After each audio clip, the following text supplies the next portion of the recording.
It's Rick's Corner with Rick Drayson.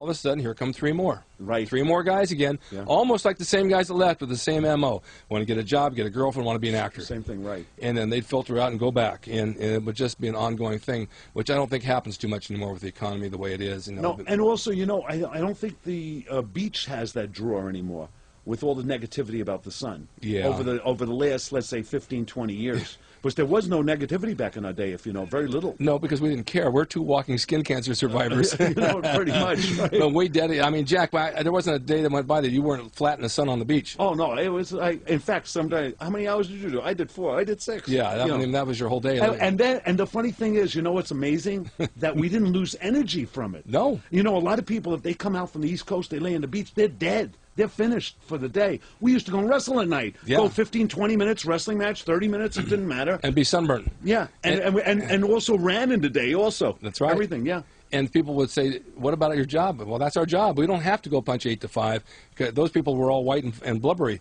So we had the fortune to do The gym that. was the job. The gym was the job. The gym is the foundation of everything because, first of all, we probably would never got movie work if it wasn't the gym. Right. And, if it wasn't the gym, the beach, and wrestling, we would never got into the movies. You know, it's kind of like that. Well, that's a really true point. You know, I was a guitar player growing up. I was with a band. I had to deal with Capitol Records. I was really good, and I'm still good. I thought that was going to be my thing. Yeah. And then I got into bodybuilding, and then bodybuilding, I won a few contests, and I thought, well, there's some trophies right over here, broken full of dust. This is not going to put food on the table. I got to turn this body into money. Right. How can I do that? And then when I got into wrestling, I realized that there was a market because in the ring, you're selling flesh. Right. And that's what people want to see. They want to see the muscle. And I tell the young guys today in wrestling, work out for God's sakes. Don't be wearing jeans and T-shirts in the ring. They're paying to see you in the flesh.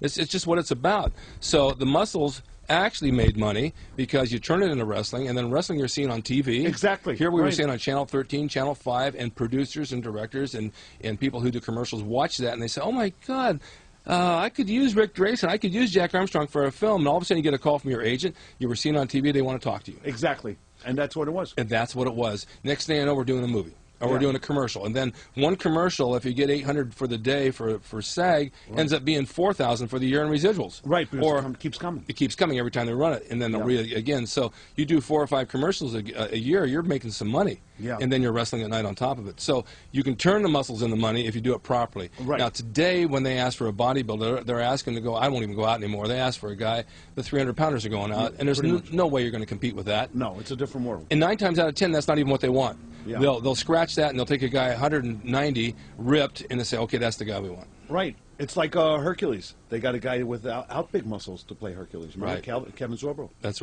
right. Right. So a nice build, build. athletic build, Right. and a good actor. Right. Yeah.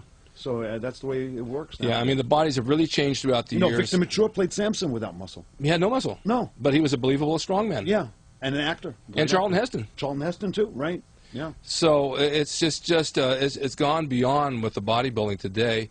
I mean, I admire what people can do and what the extremes they had, because it's a lot of work to get like that. It's a lot of work to maintain it. It's also a lot of drugs, and it can kill you. I mean, it can really kill you. But you don't need all that in order to get to that point, because the guys back in the 70s didn't take near that amount of drugs, if any, and they still had great bodies, and they had that small waist. How many bodybuilders today can do a vacuum?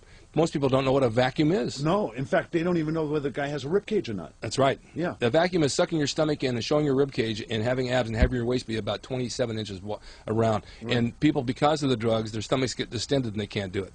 Right. It's just automatic they can't. They could have abs and everything and still not be able to do it. It's still not be able to do it, right. Yeah. Well, listen, this has been really interesting. And we touched on a lot of things here that I didn't expect to even go on. But, my God, once you get the ball rolling, you can't stop. Well, we can't stop. And we got a lot of years to keep rolling and rolling. and we will do more at some point. I'm limited on time because YouTube only allows me 10-minute intervals. That's all I can get, so I have to cut these into 2 or 3 parts sometimes. But I hope you enjoyed it. It was really great having Jack here. We've been friends a long time. We'll probably be in the gym till we're 105. Why not? Keep on doing it. It's a lifestyle. We have to keep on doing it. Exactly. And we'll keep on visiting our doctors. Yeah, and we'll keep on visiting you, too. You too. So stay tuned to Rick's Corner, because we'll be back at you. And keep on training and keep that diet clean. And remember the old days. We're the guys that started it. It's up to you to carry it on. That's it. Take care.